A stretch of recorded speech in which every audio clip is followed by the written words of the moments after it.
இயேசு கடந்து சென்ற பாதை சோதனையின் பாதை. எதற்காக?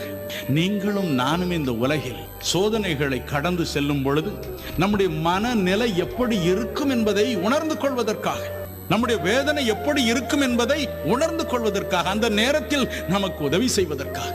பிசாசு அவரை சோதித்தான். பரிசேயர் சோதித்தார்கள், சதுசேயர் சோதித்தார்கள். எல்லாவற்றையும் அவர் ஜெயித்தார்.